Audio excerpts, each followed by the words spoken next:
bonjour à toi et bienvenue pour cette nouvelle vidéo pour aller voir les énergies de la pleine lune. Du coup, j'ai fait les énergies de la semaine, j'ai senti qu'il fallait que je fasse aussi les énergies de la pleine lune dans la foulée. Voilà, maintenant j'écoute mes ressentis, j'écoute tout ça parce que des fois je me dis bah non je ferai cette semaine et en fait je me rends compte, enfin voilà, je prends conscience de plus en plus que quand il y a des choses qui ne se font pas ou quand il y a des choses qu'on fait, ce n'est jamais pour rien. Je vous donne un exemple, je sais pas moi, vous avez votre activité à votre compte et puis ben, la semaine d'après vous avez aucun rendez-vous. Et vous vous dites, mais pourquoi nanana, nanana. Et en fait, quand vous faites quand vous vivez après l'expérience, vous dites, bah en fait, finalement, heureusement que j'avais pas de rendez-vous. Parce que ce jour-là, je sais pas, moi, ma machine, j'ai eu une fuite d'eau, j'aurais jamais pu, j'aurais dû repousser mes rendez-vous. Ou alors, cette semaine-là, j'étais fatiguée, j'étais épuisée, j'aurais pas pu et je me serais forcée, je me serais pas respectée, etc., etc., etc. Donc, je m'écoute. Donc là, c'est dimanche. Je n'aime pas ma tête du dimanche, mais un jour je m'y ferai peut-être. En tout cas, j'aime pas montrer ma tête du dimanche. Voilà, ça fait partie de mes petits trucs à moi. Où est-ce qu'on m'a appris qu'il fallait être présentable pour sortir, hein. Voilà. Ben voilà, moi je suis pas présentable. Enfin si, j'y suis quand même. Bref, bienvenue à toi si tu me découvres. N'hésite pas à t'abonner, liker, partager, commenter si t'as envie. Voilà, si t'as pas envie, bah tu le fais pas, tu t'écoutes. Point. Pour un accompagnement, vous m'écrivez la voix éclatante de l'âme @gmail.com. Vous avez tout dans le descriptif de la vidéo. Vous avez ce que je vous propose. J'ai essayé de... Peut-être qu'il faudrait que je refasse une explication de ce que je vous offre sur les accompagnements. On verra. Bref, guidance la guéridance. Où on va aller mettre en lumière, faire les liens de cause à effet dans tes blocages, dans ce que tu vis, dans pourquoi tu le vis, c'est quoi les enseignements, qu'est-ce que tu as à comprendre, qu'est-ce qu'il y a à libérer, est-ce que c'est du transgénérationnel, est-ce que c'est du karmique, est-ce que c'est des croyances de l'enfance, est-ce que c'est un accompagnement plutôt global ou après souvent pendant les guidances, alors soit il y a des libérations des fois qui sont en direct, c'est-à-dire des libérations d'ancêtres, des libérations karmiques, des choses comme ça, ou alors je vous donne toujours les protocoles, les choses, c'est des invitations, hein. Souvent je vous donne des devoirs, je vous dis vous avez des devoirs, mais c'est des invitations que je vous conseille fortement de faire, hein, parce que généralement ceux qui ne font pas reviennent en guidance, ils me disent bah ça va pas mieux, oui ok t'as fait, bah non, bah voilà, du coup ça ressort dans la guidance parce que c'est pas libéré, donc voilà, libre à vous de le faire, mais si vous le faites pas, bah forcément il y a rien qui bouge, il y a rien qui change.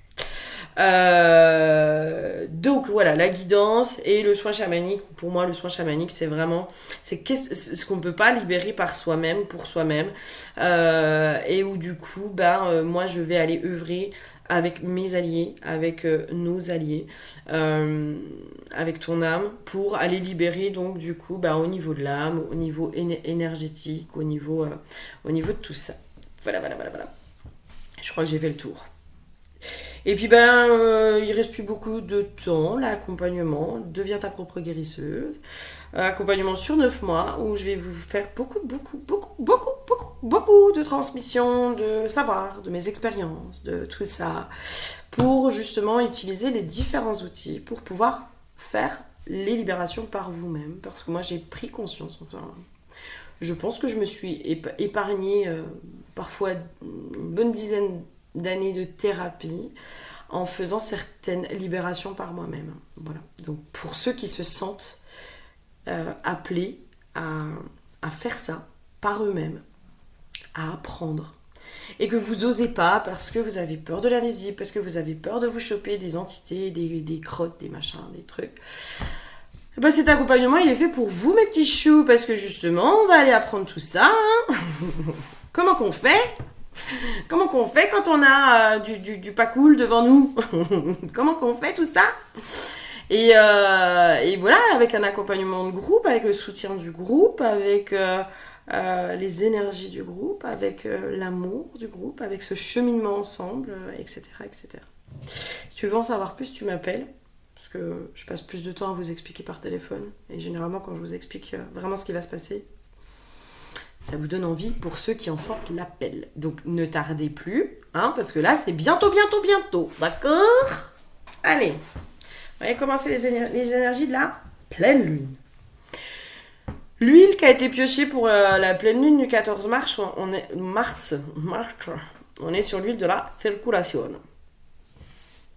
Quand j'ai vu l'huile, moi j'ai un torrent. Franchement, je pense que cette pleine lune, elle va purifier de malade. Mais vraiment, hein, je pense que ça va secouer. Dans vraiment des grosses clôtures. Il y a... Alors, ça rejoint quand même les énergies de la semaine, hein, où il y a des mises en lumière, des clôtures, il y a des coupures de loyauté, etc., etc.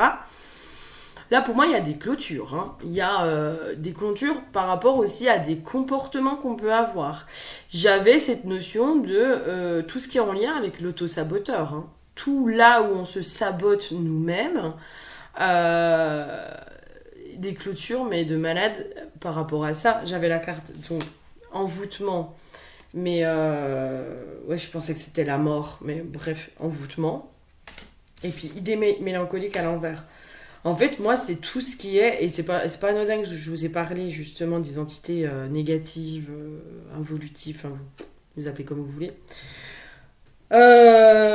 Sur le début, parce que je pense que c'est aussi ces entités involutives, ces entités négatives, si elles ont une porte d'entrée, c'est qu'il y a une faille.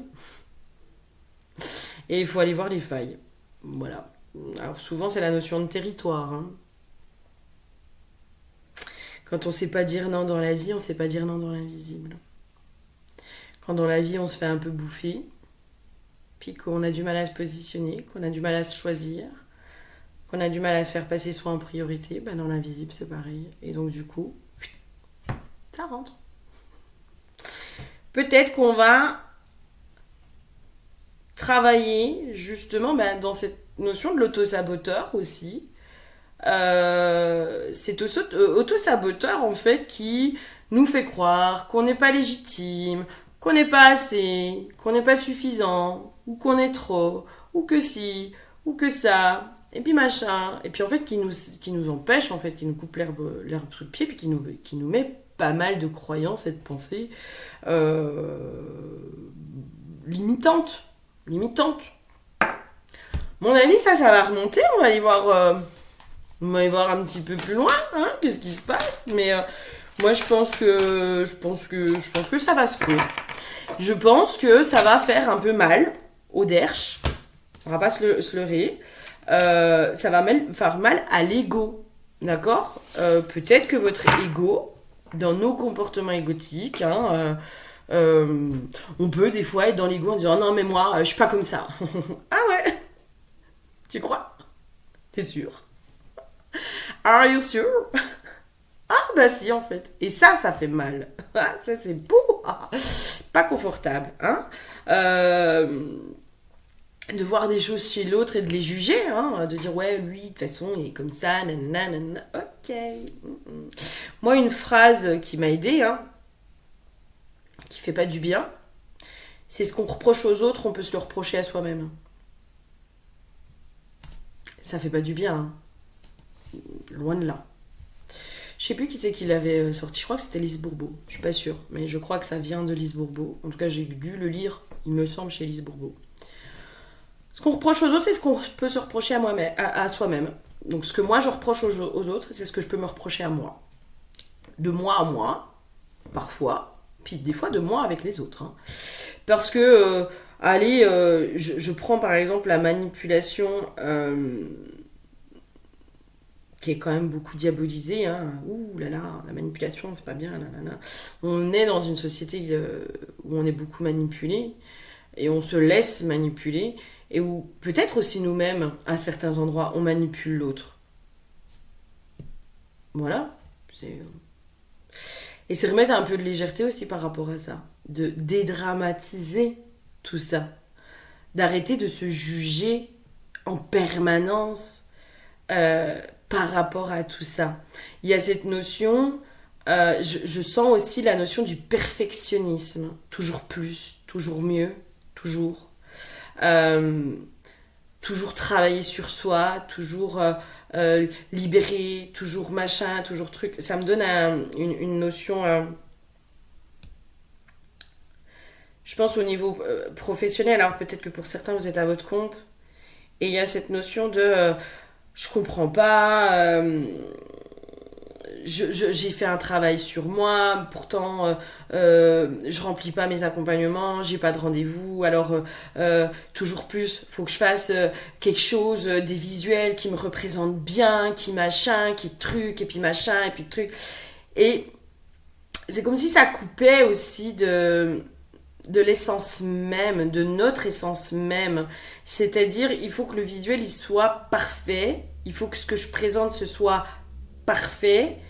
Il y a, j'entends intolérance à la frustration, mais il y a cette notion de mais si je fais des erreurs, faut pas qu'il y ait d'erreurs. Vous savez, c'est comme s'il y avait une vitrine, on devait montrer une vitrine parfaite, une vitrine où il n'y a pas de faute d'orthographe. Je vous donne un exemple comme ça, une vitrine où il n'y a pas de faute d'orthographe, où il faut que ce soit bien représentatif de moi, de mon énergie, de ci, de ça, de mes intentions, de machin, de trucs, de... Hein. En fait, il y a des fois, on se coupe parce qu'on se met une pression inconsciente. On se met vraiment cette pression. C'est là aussi toutes les injonctions. Où là, l'auto-saboteur s'enfile. Hein. S'enfile dans ah oui mais attends, si ça marche pas c'est de ma faute. Hein. C'est parce que j'explique pas assez bien mon truc. En fait c'est comme si ça nous coupait de quelque chose de naturel. De naturel. Et là moi je sens là que sur les 2 vidéos là que je viens de faire, et donc sur celle-là aussi, je sens un côté plus nature chez moi, plus naturel, plus... je suis comme je suis en fait, et ceux à qui ça plaît pas, en fait, vous me regardez pas et vous coupez et cassez-vous quoi. Cassez-vous. J'en ai rien à foutre que vous m'aimiez pas quoi. Il y a cette notion-là. Et là, franchement, mais limite, ça me fait du bien de le nommer, de le poser là. De vous m'aimez pas, mais qu'est-ce que j'en ai à m'en... Franchement, je m'en tamponne quoi. Je m'en tamponne, je vous connais pas, vous me connaissez pas. Voilà, ça va pas changer ma life, que vous m'aimiez pas. Si, ça va peut-être me faire mal si vous me faites des commentaires de merde. Faites-vous plaisir, mais faites-vous plaisir. Faites-vous, enfin, j'aurais presque envie de vous dire, mais si vous en êtes à là, ça montre votre niveau intellectuel à vous, pas le mien, c'est tout, point. Et là, il y a vraiment un truc qui lâche sur putain, mais en fait, j'en ai plus rien à foutre, quoi. J'en ai plus rien à foutre. Parce que j'essaye de faire en sorte de plaire. J'essaye de correspondre à des attentes. J'essaye de... Et en fait, c'est comme si là, il y avait un truc, mais qui allait péter. Et peut-être ça va pas être confortable. Tout à fait possible. Ça va faire péter un truc de fou. Parce que j'ai le cri de la libération. Je vous emmerde! J'emmerde le monde, j'emmerde les dictates. Voilà. Il y a ça qui va remonter. C'est pareil, hein, sur YouTube, je crois qu'on peut pas dire des gros mots, des trucs comme ça. Eh ben, c'est pas grave. Qu'est-ce que vous voulez que je vous dise? C'est pas grave, de toute façon, ma chaîne plafonne à 870 depuis bientôt 1 an. Donc c'est pas grave. Ça va pas me faire un deuxième trou au derche. Et là, vraiment, je pense qu'il y a une énergie, mais de ras-le-bol, de j'en ai marre de tout faire pour plaire aux autres. Je pense que ça va parler à ceux qui sont à leur compte. Ceux qui sont à leur compte. Dans le sens où quand on est à notre compte, on essaye de correspondre à un marché. Vous voyez ce que je veux dire? Et du coup, notre petit ego, il peut rentrer là-dedans. Et se mettre dans ouais, mais t'as vu, l'autre, elle fait mieux que toi. Et puis on va aller se comparer. Hein. On va aller dire ouais, mais je comprends pas pourquoi l'autre il marche mieux que moi et pas moi, alors qu'on fait la même chose, on dit les mêmes choses, on machin. Mais en fait, c'est juste parce qu'il y a quelque chose qui n'est pas naturel chez toi, c'est tout. C'est que tu essayes de montrer une image qui n'est pas toi, et qu'en fait, ton ego te fait croire que c'est toi. C'est là la subtilité de l'ego aussi. C'est là la subtilité de l'ego.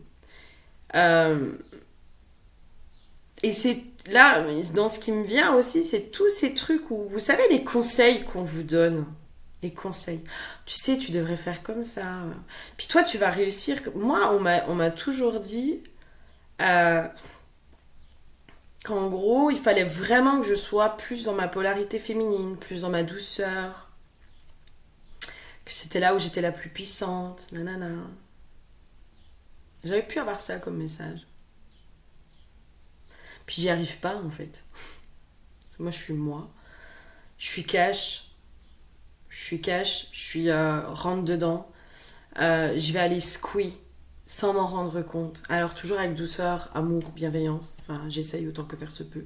Des fois, j'y suis peut-être pas et puis je m'en rends pas compte. Hein, et voilà. Mais je suis cash en fait. Je vais pas... mais justement, je remets de la légèreté derrière tout ça. En se disant, mais ça va, c'est bon, on va arrêter de se prendre la tête. On va arrêter de se prendre pour quelqu'un d'autre que nous, que qui on est. Et en fait, c'est là où je pense que ça va vraiment péter, c'est ce truc de oh mon Dieu, je pensais être devenue ça, mais en fait, je suis pas ça. Je suis pas ça. Et encore une fois, je me suis fait avoir par mon ego. Je me suis fait manipuler par mon auto-saboteur qui m'a fait croire que pour réussir ou pour être aimé ou ci ou ça, il fallait que je sois comme ça. Mais en fait, finalement, c'est pas ma nature profonde. C'est pas moi. C'est pas qui je suis. Peut-être que tu essayes d'être douce et bienveillante et dans l'amour, namasté ma sœur. Et en fait, qu'au fond de toi, il y a une part de toi qui hurle et qui a envie d'être vulgaire et qui a envie d'envoyer balader, mais sévère, quoi. Qui a envie justement d'être cash, d'être piquante parce que c'est ta façon à toi de faire. C'est d'aller piquer l'autre. D'aller piquer dans son ego. Et c'est parce que tu vas le piquer dans son ego que tu le fais avancer. Et ça, c'est une part de toi qui est naturelle et qui demande à revenir. Chasse le naturel et il revient au galop. Eh ben là, il est en train de revenir au galop, votre naturel. Votre vraie nature. Qui vous êtes réellement. Réellement. Ça va remonter. Et c'est pas confortable. Parce que c'est peut-être des parts de vous que vous avez voulu cacher au monde et donc à vous-même. À vous-même et donc au monde. Oh! Ça soulage. Moi, je vous le dis, ça soulage. Et après, nous avons la danse interdite. C'est tout ce que je me suis interdit d'être, de faire. Sous couvert de diktat.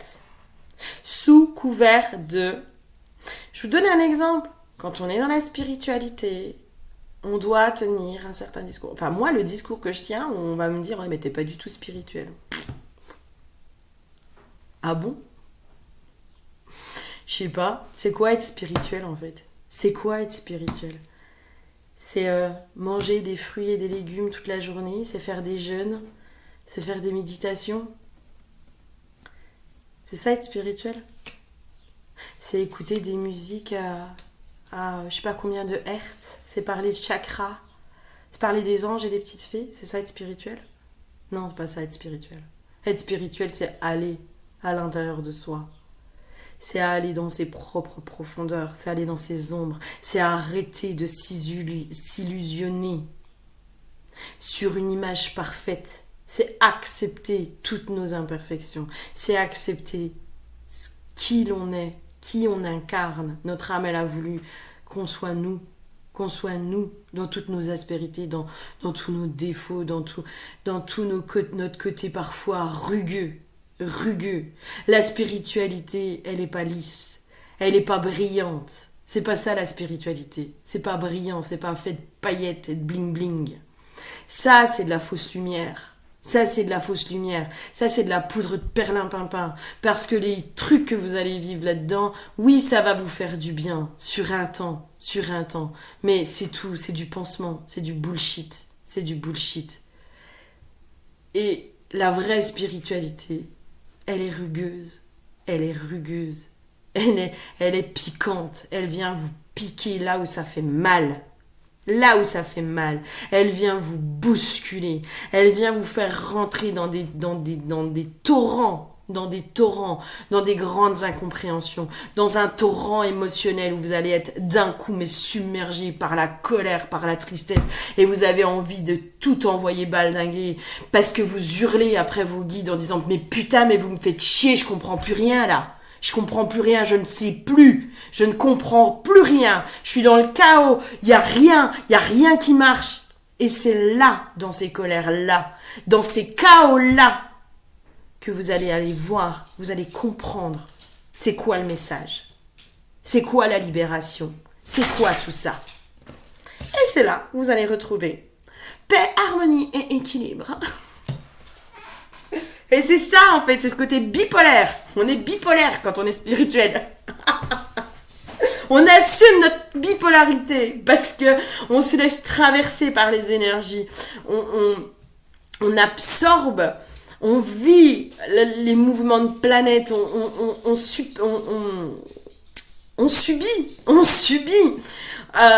les résonances Schumann, on subit le fait de rentrer dans une pièce et de ressentir tout de façon tellement plus intense et après de dire ok ça en fait ça m'appartient pas, c'est pas à moi, ok je comprends et puis machin et truc, et il y a des fois on subit et des fois on est submergé, et la spiritualité c'est pas lisse, c'est pas bisounours, c'est pas paillettes et licorne, c'est pas ça, c'est rugueux, profond, sombre parfois, mais c'est dans le sombre que l'on trouve cette lumière.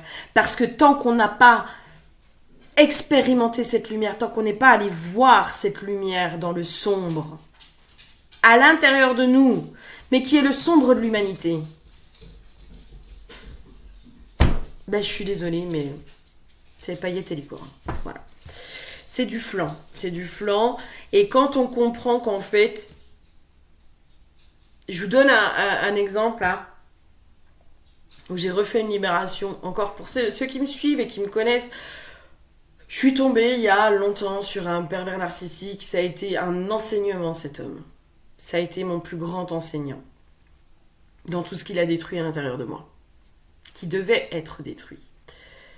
Et j'ai refait une dernière, j'espère, on verra, j'ai refait une libération, et où du coup j'ai appelé son énergie et j'ai communiqué avec ça.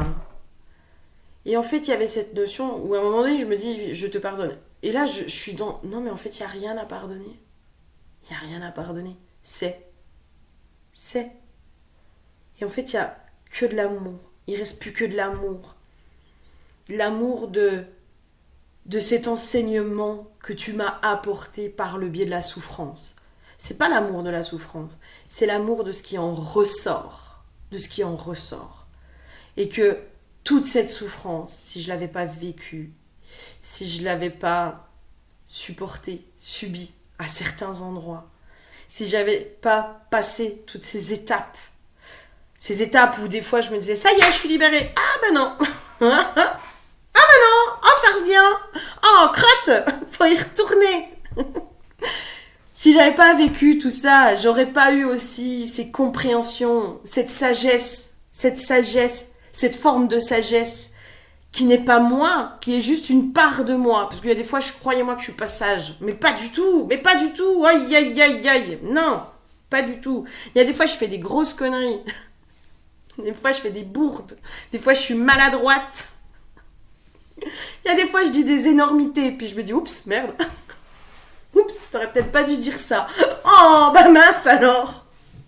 Il y a des fois, je suis pas sage. Et il y a des fois, je suis dans cette profonde sagesse, dans ces profonds enseignements. Et c'est toutes ces facettes de moi. Je suis à la fois la sage et la folle. Et c'est ok. Je suis à la fois la gentille et la méchante. Et c'est ok. Et c'est là l'équilibre, en fait, qu'on nous demande de voir, de danser avec ça, de danser avec nos ombres, de danser avec ce qu'on n'accepte pas à l'intérieur de nous, ce qu'on n'accepte pas non plus dans ce monde. Tant qu'on est dans le rejet de ce monde, tant qu'on est dans le rejet de nous, tant qu'on est dans le rejet, c'est là, ça persiste, ça continue, ça insiste. Bah danse avec tes démons. Danse avec tes propres démons. Apprends à danser avec. Qu'est-ce qu'ils ont à t'enseigner, ces propres démons? Qu'est-ce qu'ils ont à t'enseigner? Qu'est-ce qu'ils viennent te dire? Ils viennent te dire des choses de toi. De toi. Ce que tu vois à l'extérieur, ça vient dire aussi des choses de toi. Et ça te rend pas moins beau, plus beau. Ça te rend juste toi. Toi. Waouh! Ça secoue un petit peu les énergies du moment, mes petits choux, là. Hein?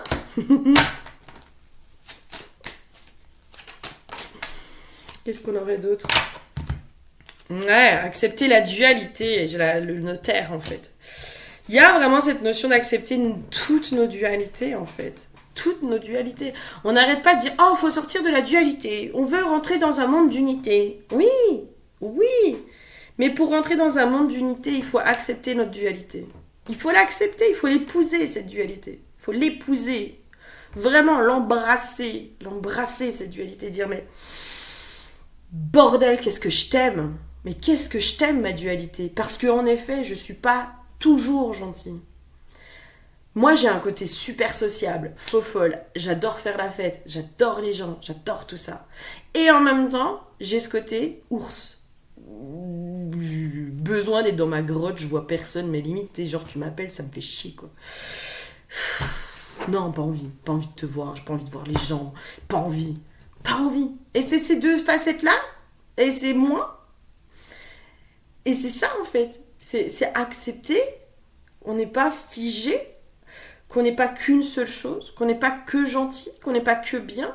Je pense que, enfin, c'est pas je pense, c'est sûr, moi je peux être une véritable peste et garce. Si tu viens un peu trop me faire chier et me chatouiller, ah mais il n'y a pas de souci, tu vas me trouver. Hein. Si tu me cherches, tu me trouves. Hein. Par contre, tu te démerdes avec ce que tu trouves. Hein. Je te le dis tout de suite, hein, tu vas te démerder avec ce que tu trouves parce que, voilà. Là, voilà. Mais pour autant, ça fait pas de quelqu'un de moi de méchant. Ou ça fait pas de quelqu'un de moi de tout le temps gentil. Parce qu'on n'est pas tout le temps gentil. Parce que quand on est gentil, on se fait bouffer. Quand on est gentil, des fois, ben oui, on se fait piétiner. On se fait malmener. On se fait tout ça. Et c'est là aussi où on accepte peut-être, ben, ouais, ok. C'est quoi? Je vais devenir méchante. Tu comprends pas la gentillesse, tu la respectes pas. Bah c'est pas grave. Peut-être que tu vas comprendre la méchanceté. Puis peut-être que mon message va passer par le biais de la méchanceté. Peut-être. Et c'est là où, vraiment, mais plus on va épouser notre dualité, plus on va l'aimer, cette dualité, plus on va l'intégrer, plus on va la respecter aussi, notre dualité, plus on sera dans l'unité. Parce que l'unité, c'est quoi? C'est justement l'association de ces deux extrêmes qui viennent former un équilibre. C'est-à-dire, je ne suis pas ça ou ça, je ne suis pas bonne ou mauvaise, je suis les deux. Je suis les deux. Mais à certains endroits, je suis bonne, à certains endroits, je suis mauvaise, et c'est ok. Et c'est ok. Mon comportement, mon attitude est aussi le reflet de ton comportement. Il y a aussi tous ces jeux de miroir qui se passent, toutes ces relations, de ce qu'on induit inconsciemment, de ce qui se joue dans les relations, de toutes ces choses-là. Moi, il y a des fois, je dis des choses, c'est comme si j'étais juste la messagère à cet endroit-là. Et il y a ce truc de, mais en fait, c'est pas forcément ce que je pense, c'est pas comme ça que je voulais dire, mais en fait, c'est comme ça que c'est sorti. Mais à cet endroit-là, peut-être que c'était juste la messagère qui avait besoin de passer le message. C'est tout. C'est tout.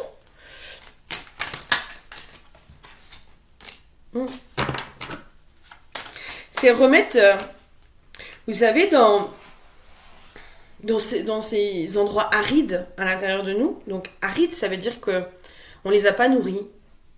On les a mis un peu aux oubliettes, ces facettes de nous qu'on a mis aux oubliettes, et où on a oublié que peut-être certaines facettes de nous que l'on n'aime pas, que l'on déteste, peuvent être de véritables bénédictions, de véritables forces, de véritables ressources à l'intérieur de nous. Quand elles sont nourries, quand elles sont acceptées, peut-être que là, elles ont l'opportunité de se transformer et de d'être mise à notre service. Peut-être.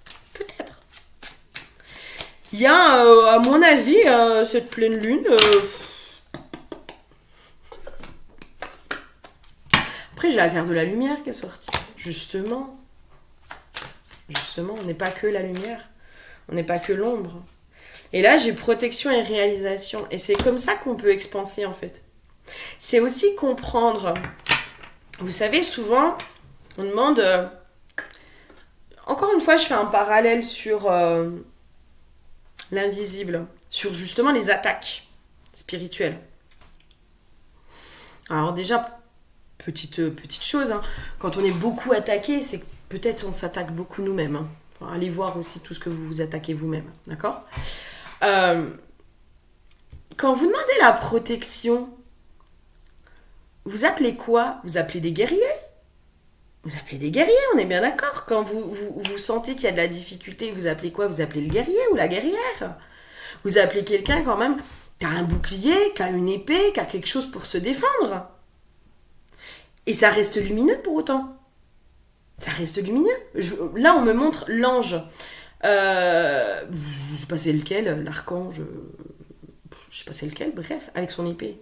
Je crois que c'est Michel, non ? C'est pas ça, il me semble. Qu'à son épée, c'est un guerrier de lumière. Mais pour autant, il reste lumineux. Et pour autant, il tranche. Et pour autant, il rentre dans le combat. Et pour autant, si on juge réellement, il détruit. Il détruit. Il a peut-être plus ou moins la colère dans cette notion de poser des actes, peut-être par la colère, ou de trancher, ou de choses comme ça, qui pourraient être mal jugées, qui pourraient être jugées aussi de façon négative, si on ne voit qu'un seul prisme, et si ce n'était pas un ange, si c'était un simple guerrier, peut-être qu'on le jugerait comme quelque chose de négatif, alors qu'en fait, c'est lumineux. C'est lumineux. Et c'est ça, en fait, je pense que cette pleine lune, elle va nous chahuter aussi sur... Mais ce que toi, tu perçois comme des ombres, c'est peut-être aussi de la lumière, en fait. C'est peut-être aussi de la lumière qui est cachée à l'intérieur de toi. La lumière, pour moi, la vraie lumière, parce que c'est pas le flanc qu'on vous raconte, hein, de « tu dois être dans la paix, dans l'amour, en permanence ». Ça, c'est du flanc. C'est du flanc, ça c'est de la fausse lumière pour moi. La vraie lumière, elle se situe dans quelque chose d'authentique, de sincère, d'honnête. Enfin, le nombre de personnes, et moi à un moment donné, je pense qu'il faut que ça sorte en fait. Il faut que ça sorte ces choses-là. Les gens qui tiennent des beaux discours lumineux, etc., mais alors qu'ils sont dans leur comportement, je suis désolée, hein, c'est pas aligné, hein. C'est pas aligné du tout, hein. Alors ils prônent l'amour inconditionnel et la lumière et tout ce que vous voulez, et ils vous traitent comme des merdes en consultation. Voilà, point, tout est dit. Après voilà, je pense qu'à un moment donné, il faut se poser les bonnes questions, puis il faut arrêter d'être hypnotisé par la lumière. Voilà, la lumière, elle peut hypnotiser certaines choses, et à trop vouloir être dans la lumière, on finit par se brûler. Et justement, c'est ce juste équilibre. C'est ce juste équilibre entre l'ombre et la lumière. C'est un équilibre, hein. C'est pas... Voilà.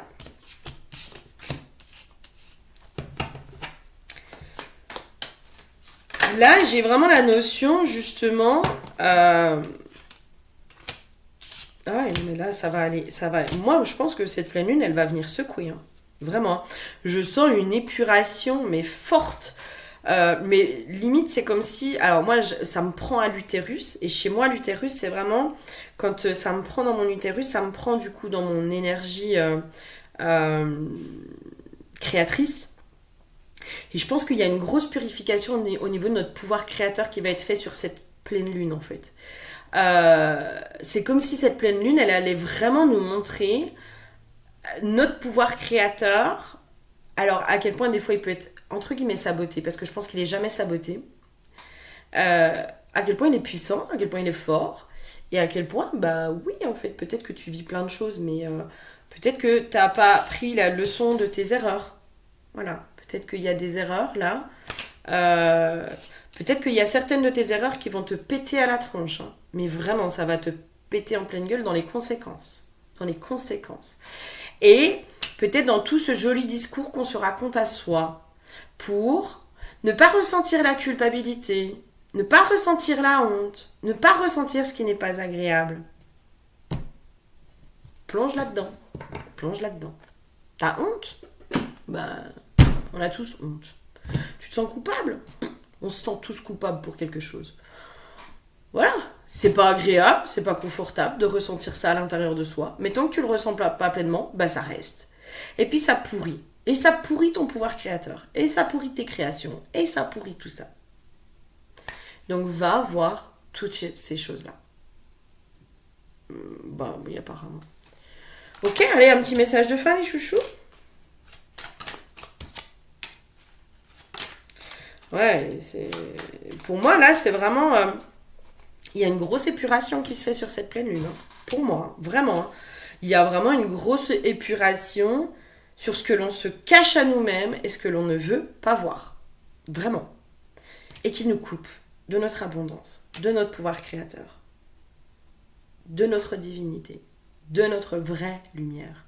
Mais celle qui est authentique et qui parfois est rugueuse. Parfois, elle est rugueuse, cette vraie lumière. Elle n'est pas que paillettes et bisounours. Elle n'est pas ça. La vraie lumière n'est pas paillettes et bisounours. La vraie lumière, elle peut parfois être tranchante. Mais vraiment, tranchante. Parce que moi, je peux vous assurer qu'il y a des fois, quand j'ai des leçons à me prendre, puis quand on me dit que je déconne, quand je vais voyager sur des trucs, quand je vais dans des voyages, puis qu'en gros, il y a de la remise en question à avoir de mon côté, ben ça y va pas toujours par le dos de la cuillère, c'est tranchant. C'est fait avec beaucoup d'amour, hein. C'est fait avec beaucoup d'amour, mais c'est tranchant et c'est piquant. Parce que ce n'est pas agréable, parce que ça vient piquer l'ego, parce que ça nous pousse à nous remettre en question, parce que c'est tout ça. Et c'est pas dans un beau petit paquet cadeau emballé de bonbons et de miel. Non, non. Quand on vous met plein de bonbons, plein de miel, qu'on vous... que c'est mielleux et que c'est tout ce que vous voulez, pas toujours bon. Pas toujours bon. La vraie lumière, elle peut être tranchante, et piquante, et rugueuse. Mais elle fait avancer, elle fait évoluer. Maintenant, à vous de choisir. Voilà, c'est dit. Je vous souhaite une bonne pleine lune. Enfin, je nous souhaite, parce que faut pas croire, hein, moi aussi, hein, je pense que je vais m'en prendre un petit peu dans la tronche, possiblement.